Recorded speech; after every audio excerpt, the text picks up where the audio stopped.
Bonsoir à toutes et à tous. Mercredi 7 août 2024, il est l'heure de l'info en mode été sur Puissance Télévisions. Et pour commencer cette édition, nous avons suivi 40 étudiants chaumontais partis assister au match de football féminin Espagne-Colombie au Groupama Stadium à Lyon dans le cadre des Jeux Olympiques.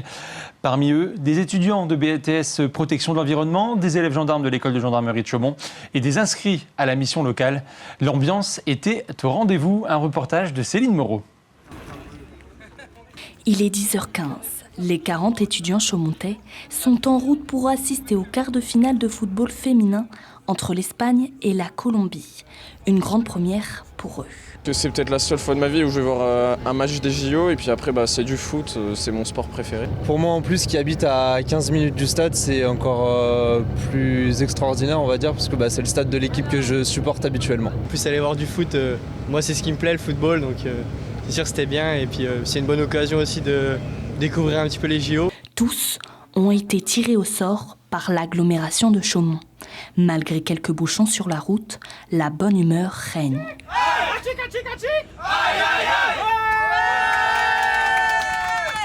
Bien que tous soient français, ils ont décidé de supporter l'équipe d'Espagne.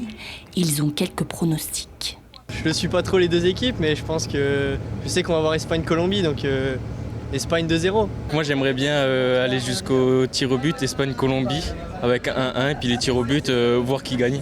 Après 4 heures de route, le Groupama Stadium, lieu emblématique du football français. Donc là on va passer vers la phase de contrôle et puis ça y est, vraiment on y va. Ouais, allez, à plus. Dans les tribunes, l'ambiance est à son comble au moment d'accueillir les compétitrices.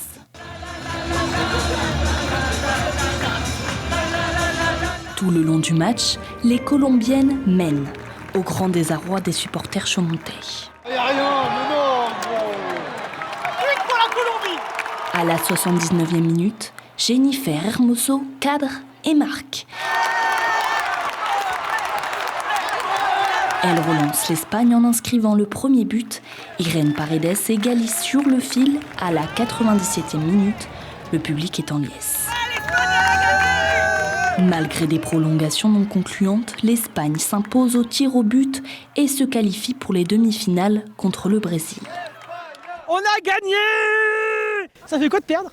Alors c'est sûr que c'était une défaite pour la Colombie, mais bon ça reste quand même un match très intéressant, il y a eu des beaux moments de jeu, une fin avec les pénaltys, c'était vraiment un beau match au final, donc très content d'être venu. Moi aussi très content, mais quand on a une victoire face au but où il y avait les pénaux, c'était vraiment incroyable, quoi. Vraiment génial.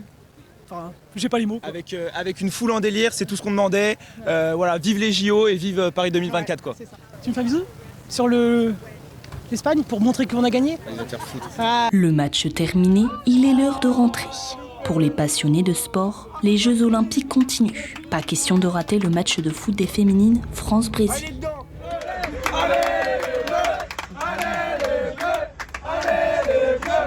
Les Brésiliennes s'imposent finalement face à la France 1-0. Pour certains, le match a été plus éprouvant. Une chose est sûre, ils se souviendront tous de cette journée et de ces Jeux Olympiques Made in France.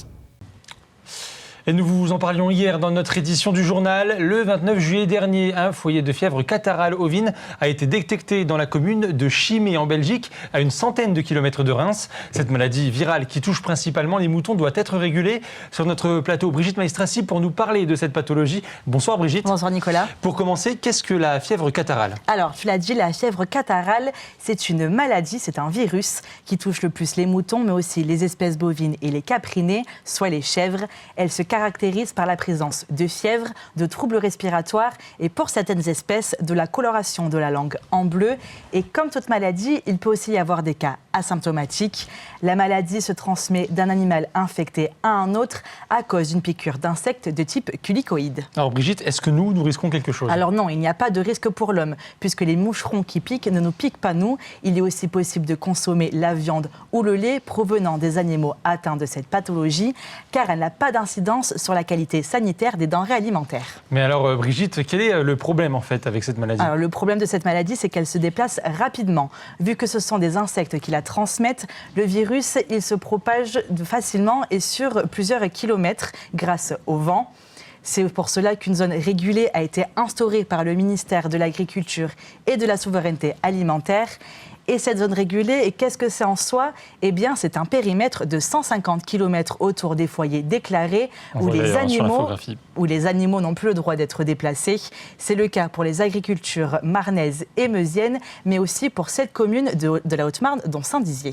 Mais alors, les animaux sont-ils coincés dans cette zone ? Alors, ils sont un peu coincés. Pour pouvoir sortir de cette zone, par exemple en cas de vente avec des pays européens, les animaux sensibles à la fièvre catarrhale devront recevoir un traitement de désinsectisation 2 semaines avant leur déplacement et avoir obtenu un test de dépistage négatif. Certains pays ne prennent pas de risques comme l'Espagne et n'achètent aucun animal provenant de cette zone régulée. Ça veut donc dire qu'il y a des conséquences économiques pour nos éleveurs ? Exactement, Nicolas. Il y a des conséquences pour les éleveurs. Avec l'approche de salons et de foires comme celle de Châlons-en-Champagne, faire tester toutes les bêtes pour les déplacer à un coût. Celui-ci se compte en dizaines de milliers d'euros pour tout un foyer. Mais cette zone régulée interdit aussi le déplacement pour l'abattage et les exportations. C'est donc 2 semaines où le commerce agricole est complètement à l'arrêt. Eh bien, merci beaucoup Brigitte Maestrassi pour toutes ces explications. Comme chaque soir, nous vous proposons à présent de revoir un reportage en lien avec des temps forts de l'actualité. Ce soir, nous vous proposons un reportage du mois de mars, le premier contrat de performance entre la région SNCF Grand Est et SNCF Gare, la région Grand Est et SNCF Gare Connexion venait tout juste d'être signé. Des millions d'euros venaient d'être investis sur 4 ans et la majorité de ce budget doit servir à renforcer l'accessibilité des gares.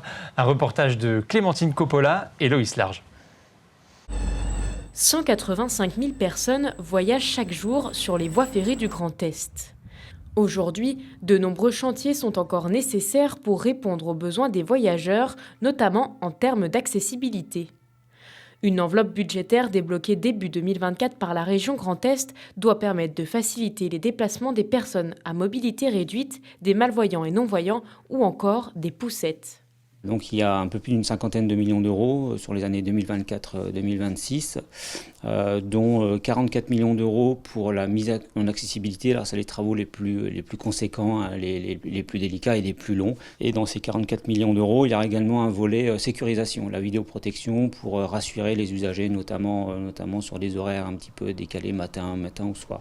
Parmi les projets d'envergure, dont les travaux débuteront dès cette année, on retrouve le chantier du pôle d'échange multimodal de Vitry-le-François.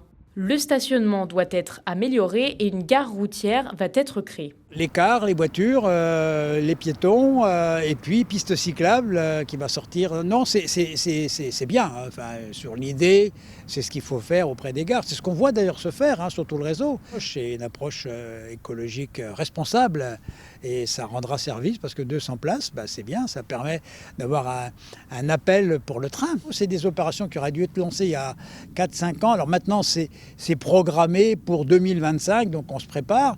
Mais voyez-vous, tout ça est quand même très long. Certaines gares ont d'ores et déjà été rénovées, comme celle de Saint-Dizier. Les travaux avaient commencé en 2022 pour créer un pôle d'échange multimodal. Les quais ont été surélevés pour permettre le passage des TGV et le parvis a été restructuré de sorte à développer le stationnement et éviter les conflits entre les modes de déplacement.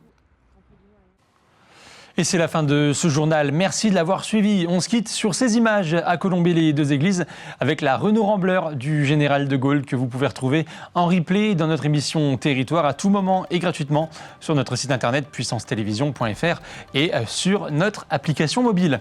Tout de suite, la météo suivie de la météo des plages. Restez avec nous, l'info continue sur Puissance Télévision. Belle soirée.